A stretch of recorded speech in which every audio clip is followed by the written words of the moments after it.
There we go. Hello, world. This is Will Sullivan with the Web Design Standards team at 18F. We're doing our sprint demo for Lazy Day Sprint. So this work from the past actually it's probably like 2.5-ish weeks on the US Web Design Standards. And I'm going to share our little deck. We do these every 2 weeks to show the work that we've been doing. Everything we do is in the public and open, so we record these demos to show the work that's been completed. You can follow us on the site and on our GitHub, or join our Slack channel at chat.18f.gov at those links. Post those links also at the end of the presentation too, so if you want to join, please feel free to participate. And with that, I'm going to toss to Atul, who is going to talk about some of the work that was done. Yeah, hello. Last week, Eric Mill had asked me if there was a easy way to hack on standards SAS files, so you could like reuse the various SAS variables and stuff, and also like change the defaults if you wanted and stuff like that. For like a super simple site that was largely like a one-page kind of site. And so there weren't really any good examples of how to do that. So I built one at, you can go to it at the URL at the top, https://github.com/18f/uswds-simple-sas. It's basically a really, it requires Node.js. To use it, you don't really have to know Node, like JavaScript even, if all you want to do is just edit a one-page site with using standard SAS. It uses a tool called Gulp that lets you just start a little local web server through the command line, and you can edit the HTML or the SAS. Whenever you edit the SAS, it'll automatically rebuild into CSS files. And so it can also be used as a like the gulp file, which is like the configuration file that sets everything up. It's about 50 lines of code. So you can also use it as the beginnings of a more complicated project if you want. And so yeah, that's that. And it'll be linked to from the implementations page of the Web Design Standards documentation site soon, so that it'll be easy to discover. So yeah, and then yeah, you can go to the next slide. Okay, so then the other thing is another new repository at 18f/uswds-crawler. So we had one particular issue that Eric Mill had also filed about the fact that the original, this is an official website of the United States government. There was a Learn More link, and when you clicked on it, the original text there was actually a bit inaccurate in certain ways. It said, for instance, that all government websites are .gov or .mil, which is actually not true. And it also said that the SSL certificate was signed by the US government, which it's not.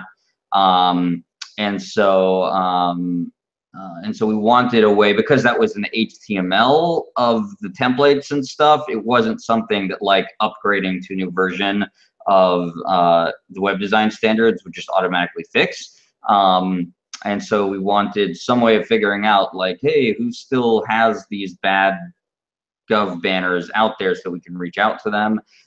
So that sort of dovetailed with some other thoughts that we had about being able to just run metrics on how other people are using the standards. So I made this repository, which is basically, it's just a set of some Node.js based tooling that essentially it goes through that who is using uswds.md file, which is on the which is in the standards repository, and it's just a list. If you want to click on that real quick, Will, and follow that, it's just basically a bulleted list of like every site that we know of that uses the standards, and so it basically just sort of parses that list and visits every single one of those sites. And it just caches all of the sites locally on your system so that you can then run queries against it. And so like one of the queries that I made is one that just looks at the HTML. It only looks at the front page of each site right now, just to make things quick. And it just looks, and so one of the queries is a thing that looks at the HTML and basically just sees if it is using the old Gov banner copy, and if it is, then it just prints it out.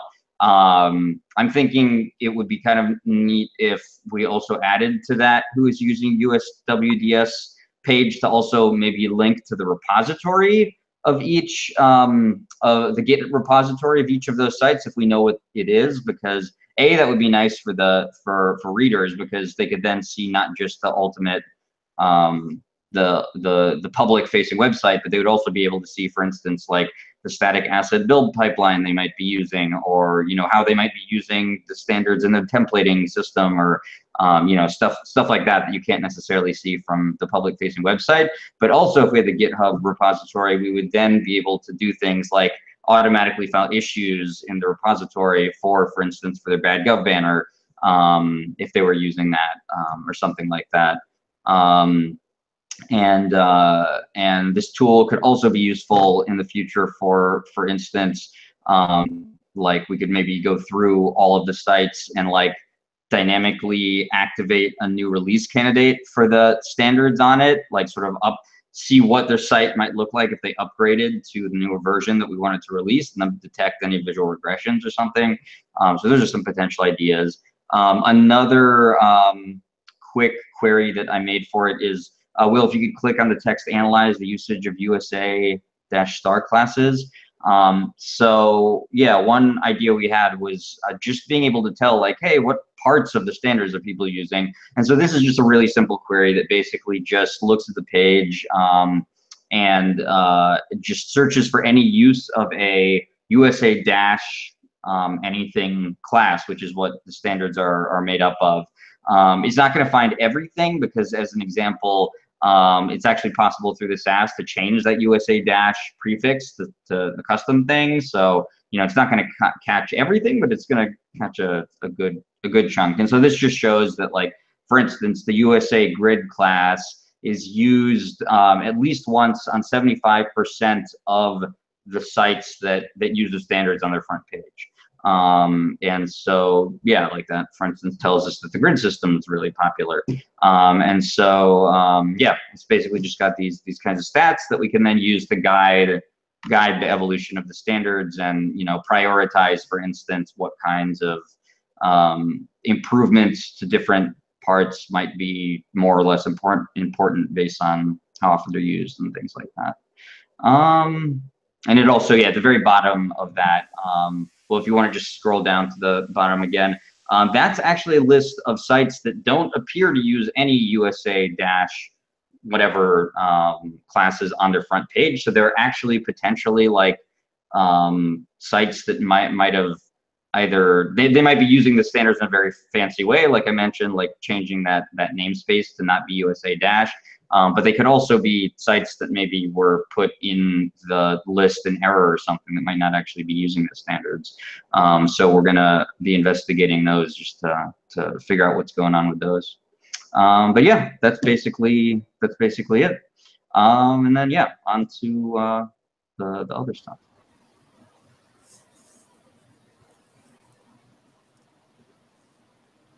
John, do you want to describe this? Yeah, sorry, I'm sharing my screen. If Will, if you want to pass presenter to me. Yeah, so we talked recently, or probably a sprint or two ago, about sort of taking on the challenge of doing a lot of little design polish things, try to make some things more visually consistent throughout the application. And one of the first things that we did was a button refresh, and making it a little bit more clear about what a primary button is and what a secondary button is. There was some confusion around what we call a secondary color, and then a secondary color secondary means different things in the context of buttons versus colors. And, you know, I think there's scenarios where you wouldn't necessarily want to have a blue button and a red button together because they're equally prominent. So essentially what we did was we redesigned some of the buttons. We're going to change how we display them on the doc site. And we also rewrote some of the variable code in Sass to make it a little bit easier to modify these things and change them over time, and swap them out if you decide that your site actually shares a different primary color. Is an example of the new Sass variable list that we wrote. Previously, colors like the main web design standards blue was called color primary, and that made it difficult for anyone who wanted to change the primary color to something different. So to be consistent throughout this, we changed, and this red color was actually called color secondary. So we made one single consistent list where colors have a name, and with that name, they have a hex code, and you can kind of go down through here, and you see all these are, the variable names are all descriptive of what the color is. You know, if it's light green, light blue, cool blue. And then separately in the list, we actually have what I called functional colors here. So this is where they get their more functional name, and this is the variable that actually gets used throughout the rest of the CSS. So you can, or the Sass, sorry. So you can see here, we set our primary color to color blue. We set our primary alt to color aqua, and that means when you go into a different set of code where the color primary set, like say the core piece of our button code, it's set to color primary here. And if anyone wanted to change the primary color, you know, maybe gold or something should be the primary for their app, they would just have to change one line, and then everywhere in the standards, it would sort of be a ripple effect and go outwards. And primary would now mean gold throughout the rest of the Sass. So that was something that we didn't anticipate getting into, but as we started to look at the buttons and rewrite some things, you know, one example is a new focus state we gave here, which you can kind of see. And yeah, so that is what was going on in the world of buttons and colors and variables. And I think Marco has some things about how we redesigned the alerts. So I will unscreen share and we can pass it off to him. Actually, he has to re-authenticate. There? Can we jump ahead? Yeah. Let me re-screen share. I'm gonna. Yeah, I can talk about the new sketch file updates. Yes. So skipping ahead to this. So Ryan Thurwell has been working on updating our sticker sheets. So anyone who's probably used the sketch file or Illustrator files in the past might have recognized that it's been a long time since they got since they've been updated. There's been a lot of things that have happened to Sketch in the 2 or so years since they were first originally built. And Ryan went through here, and he would do a better job of explaining this than I could, but essentially rebuilt this entire sticker sheet with examples of all the different things. We also have some new stuff here, like there's some examples of the mobile view for some of these like navigation items that didn't exist before. The symbols are a little bit cleaner now. I don't even know if symbols existed in the capacity that they did when this file was first created. And so there's been a lot of work done here. This isn't published yet, but these actually exist in a separate repo, so they're getting cleaned up now. We're going to do a final review on them, and then we can push it to that. And then as soon as they're pushed there, they'll be live on the site on the section of the standards.usa.gov site that has download links for these kinds of files, which I think it's under getting started. for designers. Yeah, so these files here, as we update them, those will become fresh links, and we'll put an announcement out in the public channel so you can download the new design files. And looks like Marco's back online, so we'll toss to him. Yeah. Are you going to pass over the presenting link, or do I do it? Okay, great. Hi, everybody.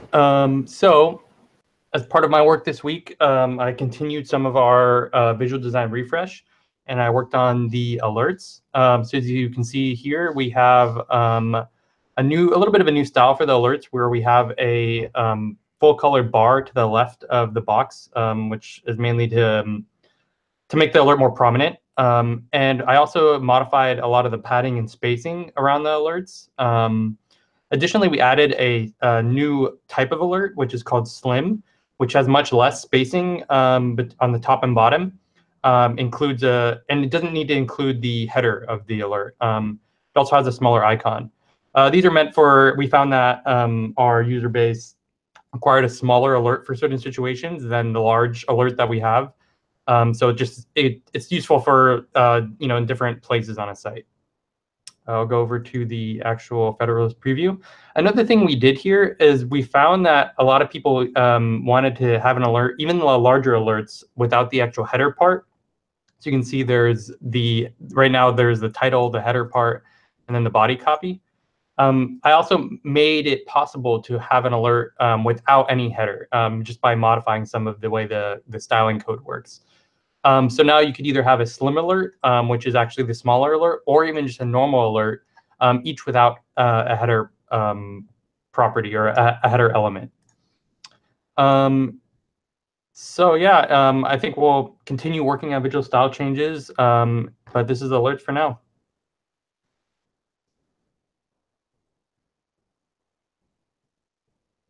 Where do I?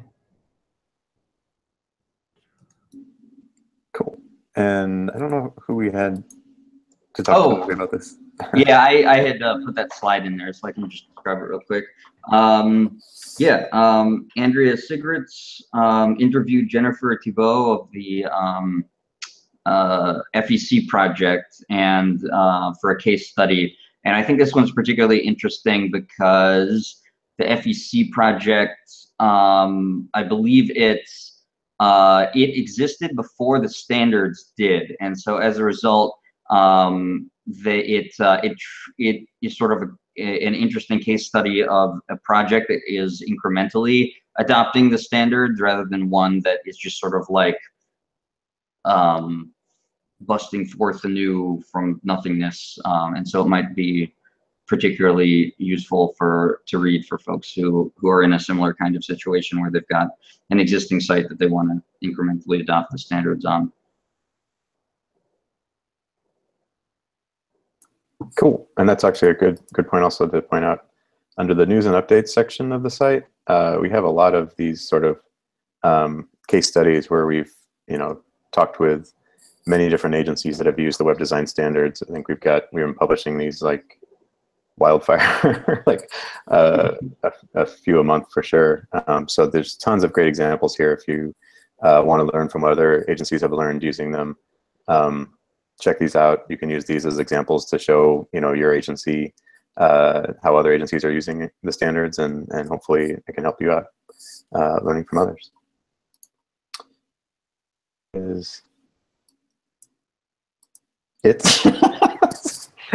So that's it for our demo today. Thank you so much. You can follow our work as always at standards.usa.gov and in the GitHub repo.